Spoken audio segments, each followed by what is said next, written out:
Thanks, everyone, and thanks to athletics for the little step up. I'm always appreciative of the height adjustments that I need.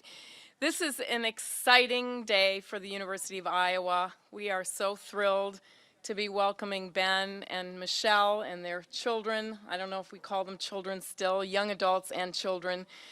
Just a great, great moment for us. I've talked with Ben, I've talked with Michelle.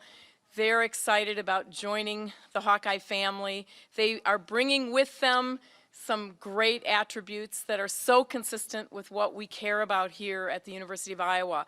Laser focused on the student athlete and the success of their academic pursuits. An incredible commitment to community, and we all know that's what the Hawkeyes are about. And of course, a desire to elevate the fan base and elevate the University of Iowa across the country and maybe even across the world. I don't know. We'll throw that in there as a little challenge. So great day today. Very excited. Please give Ben a big welcome and a Go Hawks. Thank you.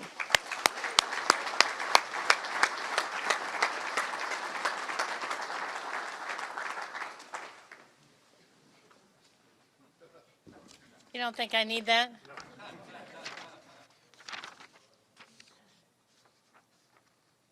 Just a moment, please.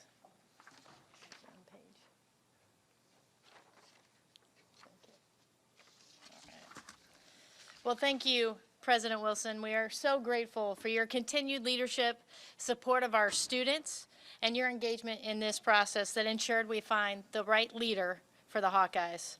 I also have to share my gratitude with the team that worked alongside me in this process. They are absolutely the best. It is truly a special day for Hawkeye men's basketball and the start of a new opportunity to build on tradition, inspire success, and ignite the passion of the loyal black and gold. First, let me thank you all for being here today to help me welcome head coach Ben McCollum. I want to first recognize Ben's family, his wife Michelle, their kids Peyton, Tate and Grace, and his mom Mary. We are thrilled to have your family be a part of ours. As quickly as I became convinced that Ben was the guy we were looking for, I think it was the time with the family that sealed the deal. Your team at home is certainly as wonderful as your team in the locker room. A shout out to our amazing students who are here in a show of support, and my gratitude to our alums, fans, and generous supporters whose passion allows us to build programs that inspire, excite, and make you proud to be a Hawkeye. Ben has an exceptional mind for the game, a relentless competitiveness, a commitment for truly developing young men on the court and off. I first spoke with Ben almost 4 years ago in another search at a different moment in his journey and mine. But the same things being shared about him then, about his ability to build culture and success. Before his name was known outside smaller coaching circles, people were taking notice of what he was able to achieve on the court and the way he was going about it. It was impressive then, and it's well known now. We can talk about the numbers and who else, regardless of sport, holds a winning percentage of over 80%. His 12 straight conference titles, the 4 national championships, the 31-4 season with a program in transition, the list of household names from successful coaches like Shaka Smart, Buzz Williams to Grant McCausland that call him for advice to help identify gaps in their system. An efficient offense that empowers athletes to be creative and looking for opportunity coupled with a suffocating defense. Ben is an outstanding coach and has an innate ability to identify and develop talent. He sets high standards for his teams and tailors his system to meet the strengths of his athletes. Ben was born right here in Iowa City, and both he and Michelle called Storm Lake home. Ben idolized Chris Street, attended Hawkeye basketball camps, and he can list almost every Hawkeye starter for the last 3+ decades. And he even accompanied his mom, as I understand it, to law school right here on our own campus. Ben has roots here, and to be sure, that's a special part of this story, but not why I thought Ben was the perfect leader for this program. Coach is a proven winner, a teacher of the game. He creates teams that are defined by their hard work and culture. In the short time I have gotten to know him, he is a person of character, a man with values that align with those we hold so close. He is committed to developing his athletes to reach peak performance on the court, but more importantly, prepare them for a lifelong success outside of sport. I am confident that under Ben's leadership, Iowa will add to the legacy of teams and athletes that embed themselves in the memories of this loyal Hawkeye fan base. Stay in the moment, Coach. Enjoy the process, and know that the Hawkeye Nation is going to be behind you the whole way. Please join me in officially welcoming Coach Ben McCollum.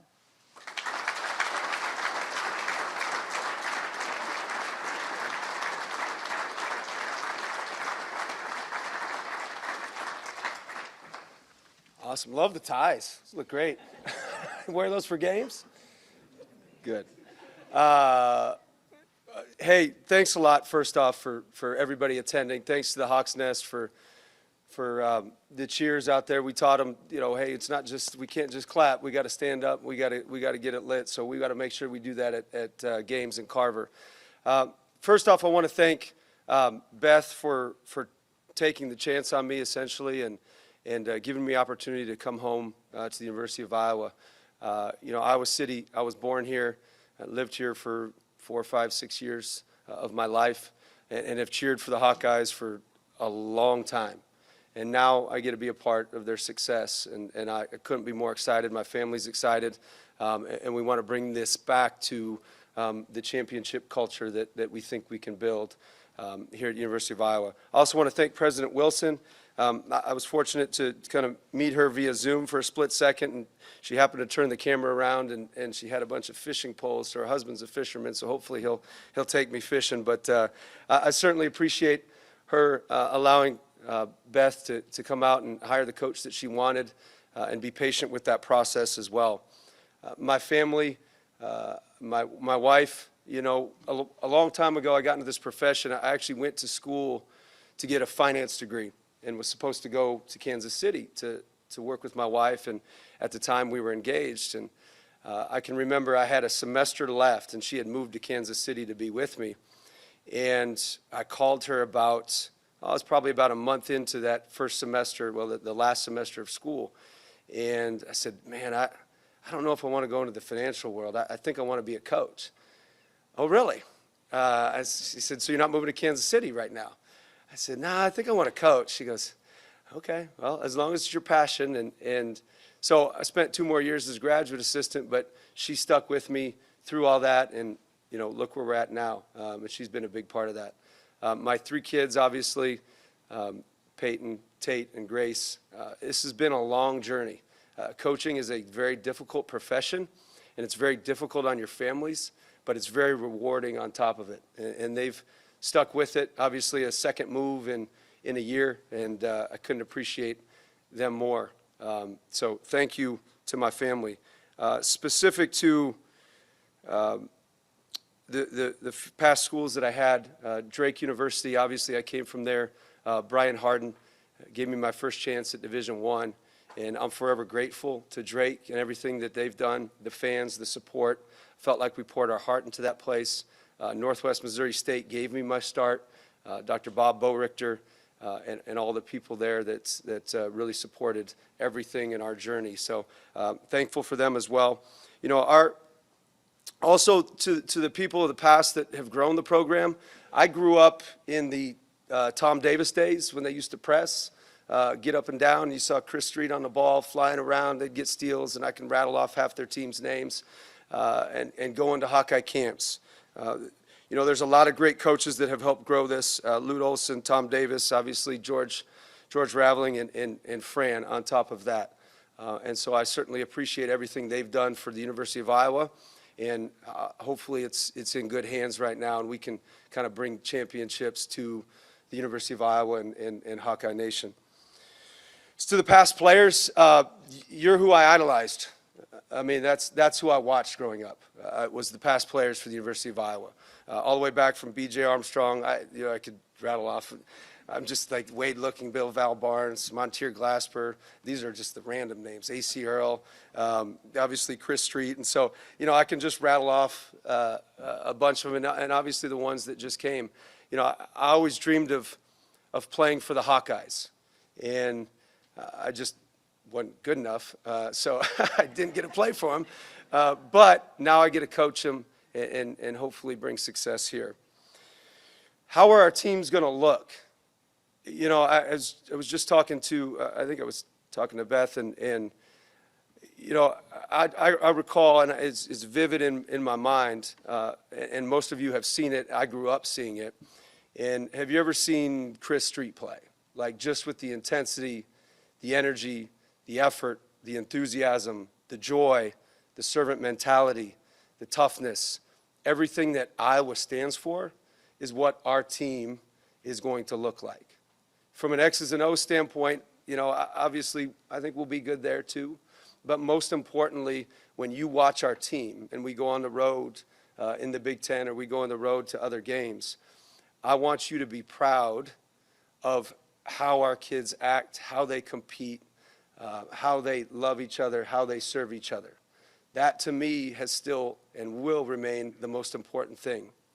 My objective is to make better husbands, better fathers, better citizens, and that's what I'll do here at the University of Iowa through the game of basketball, and try to make the state of Iowa proud. In taking this job,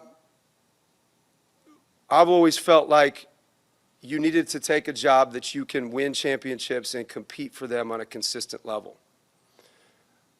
Beth Getz has given me that opportunity and given resources to make sure that we can do just that. And that's our goal, is to get Carver Hawkeye filled back up, to create an environment where other fans want to come, and to be the best venue in the state of Iowa. And we're going to fight for that. We're going to compete for that. We've done that at other schools, and hopefully we can do that here.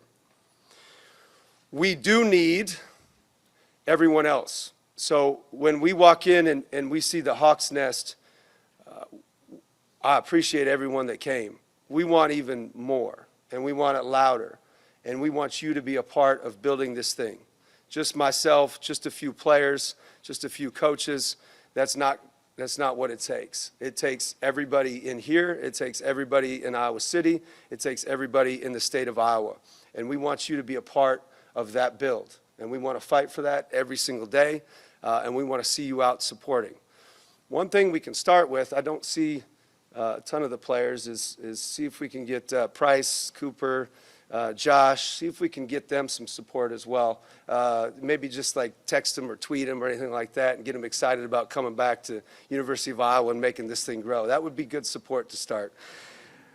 We want to create that home court advantage, which is something that we've done before. We want to do that here and create a level of excitement for everybody at Iowa, and get it to what I remember when I walked into Carver, and again, loud, full crowds, and get it to that point. Again, I'm blessed, man. I appreciate everything. I appreciate the people that taken a risk on me. I'm thankful for that every single day. I'll make sure to not take this for granted. I'm going to fight for Iowa, and we're going to get this thing going again.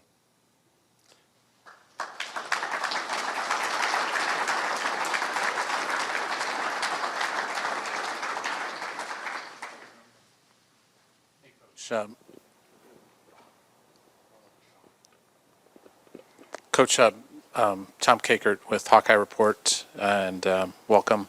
I wanted to ask you about how you're going to build this team. What you learned last year from having to build from scratch, the lessons of portaling and such these days, and what do you learn positively and negatively from that experience? Positively first, tough kids win, connected groups win, groups that serve each other win, kids that work with a level of humility win, and that hasn't changed.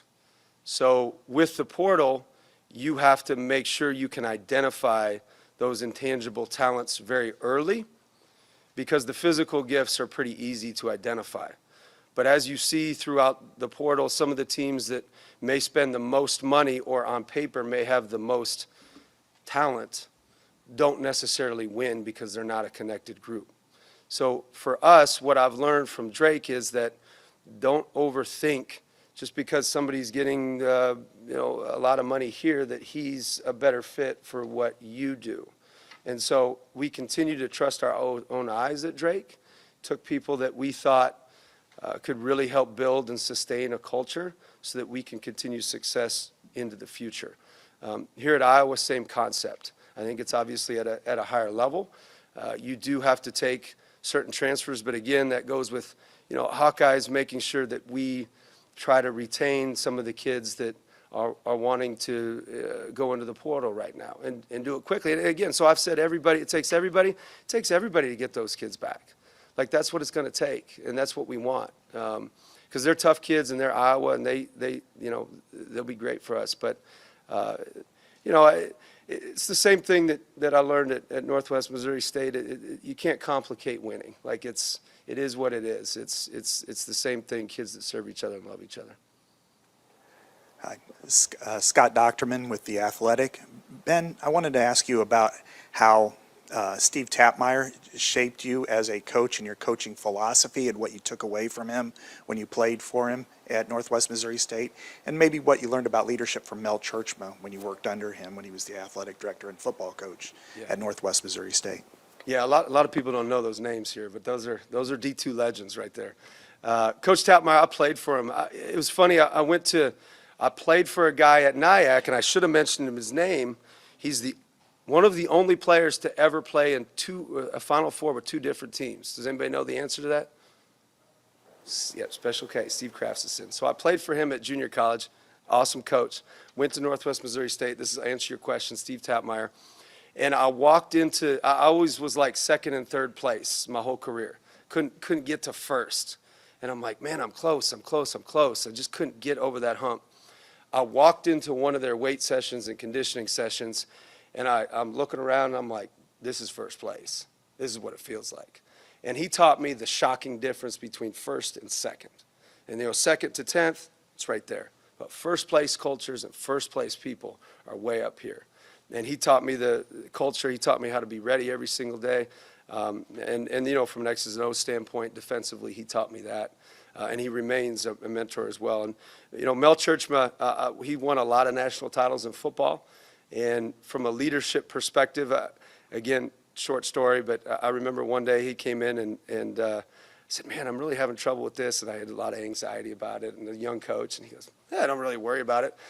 I said, you're not really worried about it? Are you crazy? And he said, hey, let me tell you something, Ben. We are both wired different. It doesn't make you any better or worse than me. And so it was kind of profound advice that, hey, the way you do things is the way you need to continue to do things. Just because I'm this way doesn't mean you should be that way. And so both of them have had a big impact on my career. Hey, Ben, Elliot Clough, Hawkeye Beacon. First of all, congrats. Secondly, regarding the way you guys played this year, I know it's been different with all of your teams regarding how you approach tempo and such like that. But what I'm curious about is how you get players to buy in to playing good defense, but also not high tempo. I mean, a lot of teams like to emphasize tempo, maybe as opposed to efficiency, like I know is important for you. Yeah. So efficiency is number one. I think from an offensive perspective, you want to be efficient. Why do you want to be efficient? Because you can set your defense. So if I put the ball in the basket more times and you have to take it out of bounds, I can set my defense. If I take a good shot and get you in rotation, I can get an offensive rebound. So shot selection and the ability to get quality shots equals efficiency, which allows your defense to set, which allows you to play good defense.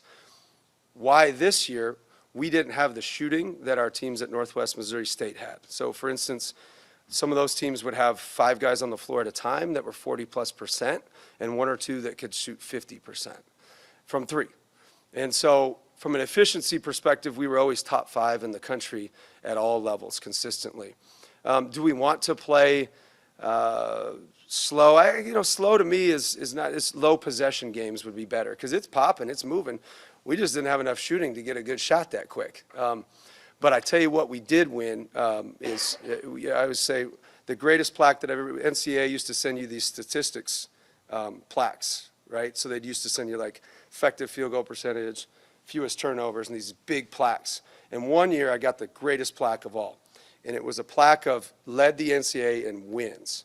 And that's what I always felt like you should coach your team to is trying to win. But from an offensive perspective, yeah, I would prefer to play faster. I would say probably middle of the pack is usually where our teams would sit. But we're going to make sure that we play the best way that our personnel has success. And that's just what it was this year. But we'll always play defense. Yeah. Hi, Ben. Mike Halas, Cedar Rapids Gazette. I read, and if I'm wrong, just shoot me down right away, but I read that you were impressed by the art of war and that you're a big believer in imposing your will. If that's so, could you expound on that? Ooh, that's a deep question.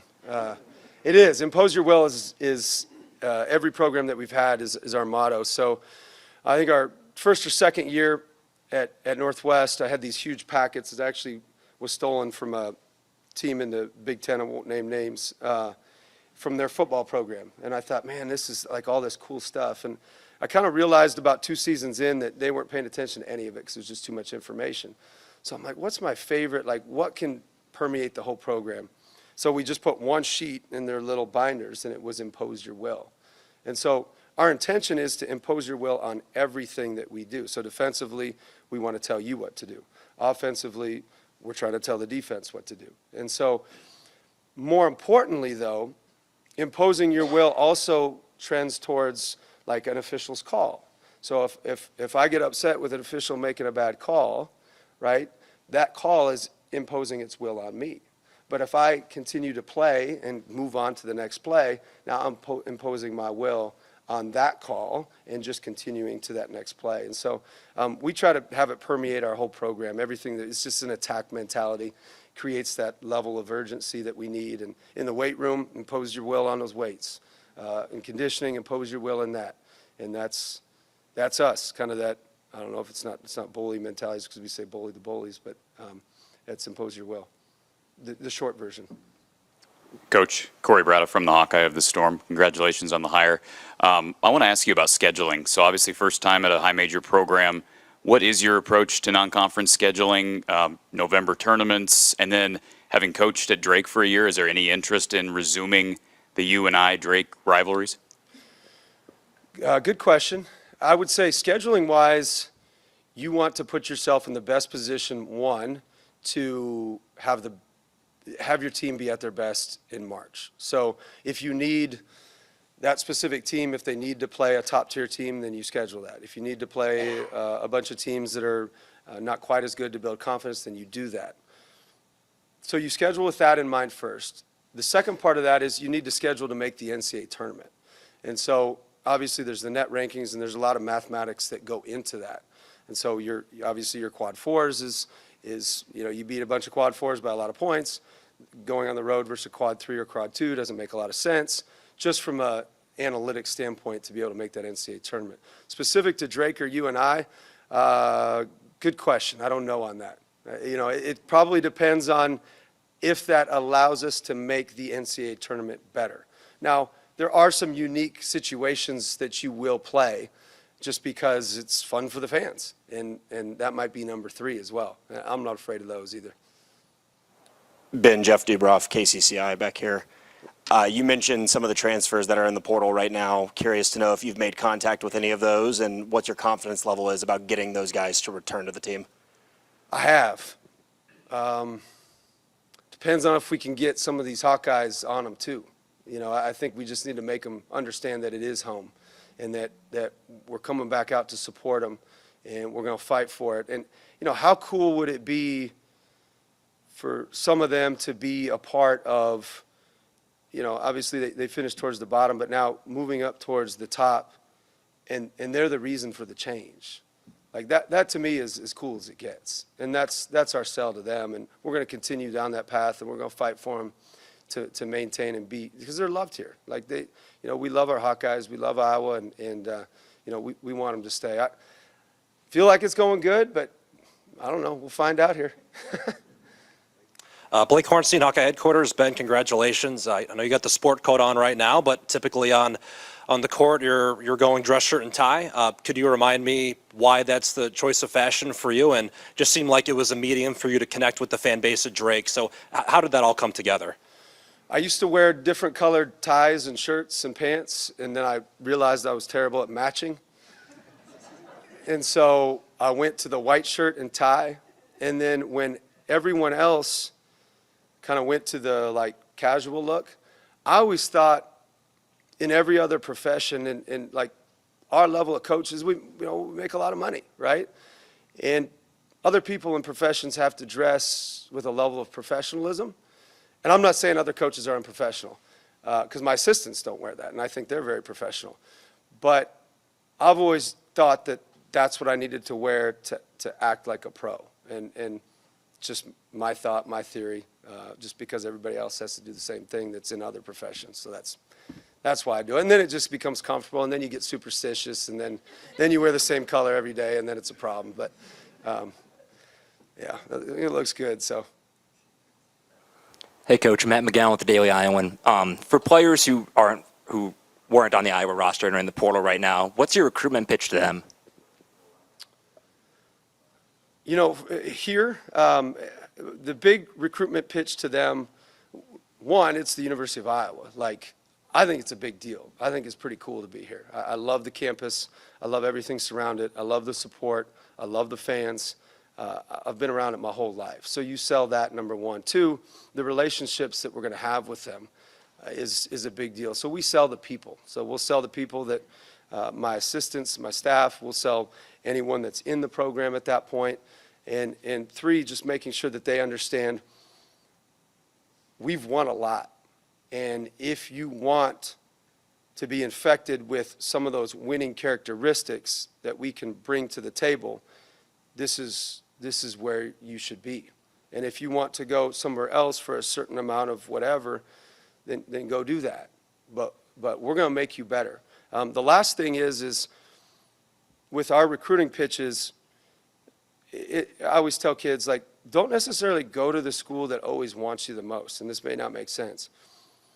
Meaning, some schools recruit differently than others. Some people will just surround the kids and it'll just like, I want you, I want you, I want you, I want you. Well, you want them for their talent, which, yeah, that's true. There's certain people that I want for their talent as well.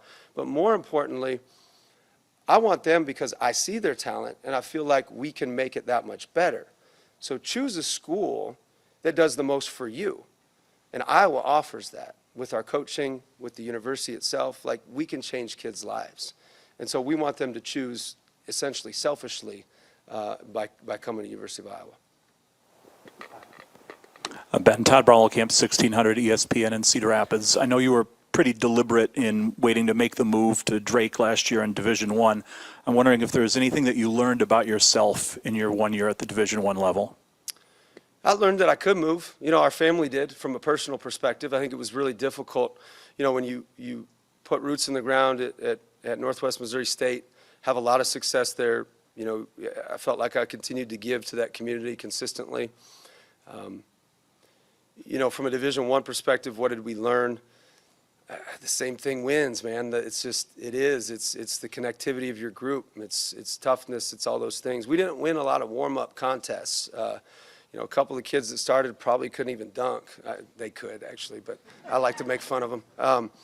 But we were the most connected group out there. We were the toughest group, and we were able to win basketball games. So I learned quite a bit, and a lot of it was just it was just me understanding that does still happen at these levels, right, at Drake. It's not like we have to get this earth-shattering, yeah, you need talent. Well, I got talented guys, but it doesn't need to be earth-shattering, and does every position need to be the same in regards to talent? No, you need connectivity, toughness, and great kids.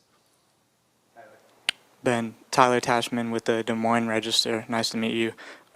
What's you've touched on it a little bit, but your vision for what you want to build this program to be? I mean, your objective is to win championships. Like, the reason, like, we went to Drake was because we felt like we had an opportunity to win the Missouri Valley Conference Championship and get to the NCAA tournament. we felt like they were resourced enough to be able to do that. And it was important through the conversations with Beth that she was on the same page as me. And she might have even been on a further page ahead in regards to wanting to bring championships here. And so, you know, that's obviously what we're trying to build. I would like to see a full Carver. Like I would like to see fans out there. I've seen full at other sports. I want to make sure that we put a good product out there so that fans enjoy it. And you know, we show what Iowa is like. So that would be my vision, similar to what we did at Northwest Missouri State for that 15 years, build it into that kind of contender. Ben, Elliott Clough, Hawkeye Beacon, one more time. Regarding your staff, are you planning on bringing guys from Drake and then filling in the gaps, or what are you thinking as far as approaching that? Yeah, we'll bring a few from Drake. A lot of the guys, a couple of them have played for me. I think 3 of them played for me, actually. One of them was my first recruit ever. He wasn't very good, though. He's here, so I want to make sure that he knows that. Still can't play, but he's got great energy. You know, a staff, I always tell people the best way to hire a staff, and Grant McCaslin, one of my good friends, told me this. He said, here's how you hire your staff. Find guys that you want to do life with, and usually it's going to work out pretty good. And what that means is just get good people. And, you know, if you surround yourself with enough good people, other people want to join as well. And so we'll get the best of the best people. Obviously, for the Power 4 level, we need to make sure that we have a certain skill set as well, which we'll get. And then, you know, there's your video guy and stuff like that. But we just want great people and guys that we want to do life with. So to answer your question, yes, and then we'll fill in a couple as well. Scott Docterman again with The Athletic. As you mentioned, you want a full Carver, and it's been a while since Carver was consistently full. Is there, obviously bringing in a quality and a good program will bring up the attendance, but is there anything externally that you are thinking about doing or wanting to do in the summer or in the fall to help facilitate that beyond what's going on the court? Yeah, I mean, we're going to connect. Like, our players are going to connect with the students. I need to connect with the students, and our whole program does. And again, though, it's not us uplifting this program, it's the whole university. It's the students helping as well. And it's this community of Iowa City as well. So it's former players, you know, again, like some of these former players are like, again, they were my idols growing up. Like this is, NBA I didn't watch. I watched the Iowa Hawkeyes. Like those are my guys. And getting them involved too. And just creating this awesome environment like that throughout the summer, and just, you got to be out, man. It's Iowa. Like, you got to shake hands. You got to, when you're in the grocery store and they come up to you, you got to say hi. Like, that's what they say, Iowa nice. It's God's country, as we say. So just do little things like that, and I think it goes a long way. Hello, Coach, over here. Chris Meglia with the Daily Iowan. It was reported that Ben Sturz is going to follow you here. I just want to, and you know a little bit about the Hawkeye culture. I just want you to explain why he fits the Iowa culture and what he could do for this program. Yeah, if that happens, why would those guys fit? Specific to Bennett, I mean, he's probably, if he's not the best point guard in the country, he's top 2 or 3. So that's a pretty good fit right there. All the guys that we've had operate with a level of humility, meaning they're able to be coached at a high level. They don't think they're bigger than the program itself. They understand the value of other people, and that allows to have elite amount of success. And obviously they're good basketball players as well, but for him specifically, more important is his level of humility. And the other guys that I coached at Drake, exact same. Like, just they're humble people that want to serve and want to grow and get better. Coach, how you doing? John Sears, WHO-TV in Des Moines. We've heard other coaches describe you as just like a relentless worker, competitive. Where does that come from, and how is that some way that you would describe yourself as just uber competitive? Yeah, I would say I was probably the kid that had the temper tantrums when I was, in grade school, because when you'd lose a game, and you wouldn't shake hands and stuff like that. So, no, I find I'm just a fighter. That's what I've always thought. I've always been competitive, and I always want to find a way to be relentless enough to take it a little bit further. I think it probably comes from my upbringing. Just my mom my grandparents, my stepdad. Just growing up in that environment, I was never really allowed to be a victim. You would always try to control your own circumstances, and you'd always have to fight. And I learned that, just being around my family, essentially, and how much fight they have. It's interesting, there was one of the Northwest Iowa, and I've told this story before, the Northwest Iowa camps, they used to come to Storm Lake, and Jerry Strom used to put them on, and he was the best. But one year, it was my first year that I went, I think it was like 4th or 5th grade, and it was my first camp ever. And the first day, it was like I think it was 4 days, 3 hours a day. And the first day I won the Hawkeye Hustler, which is like the coolest award. It's a little medal, and I still have it to this day, I'm sure. And got through the camp, and I got done. On the Thursday, we ended up getting the awards, and I remember I got the MVP of the award, or the MVP of the camp, and the coach went up to my mom and said, "Man, he reminds me a lot of myself, just from a competitive perspective." And the coach was Bruce Pearl. He was my coach for the camp, and it was a cool story. I never knew it until later in life. It was like, yeah, Bruce Pearl was your coach, and that boy is fiery. And so we work with a level of fire as well, so it'll be fun. Hi, Coach. Scott Rice for KCCI. Over here. Yep. Sorry, a lot of faces back here. Congratulations on getting the job, first off. I know it's been probably a crazy 2 days, day, whatever it has. Could you kind of break down how it all played out, ever since Drake was eliminated into the point where you're standing here in front of us? And also, how long does the plane ride take from Waukee to Iowa City, out of curiosity?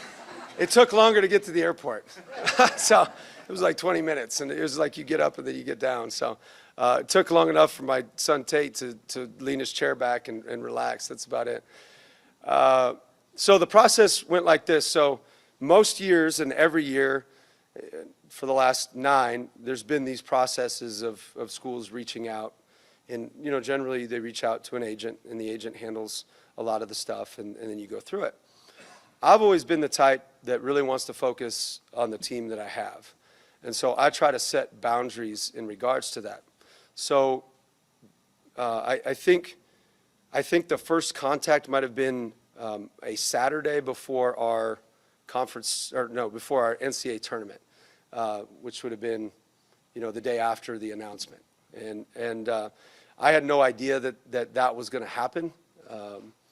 And then we had a conversation then, and then we had a conversation on Monday.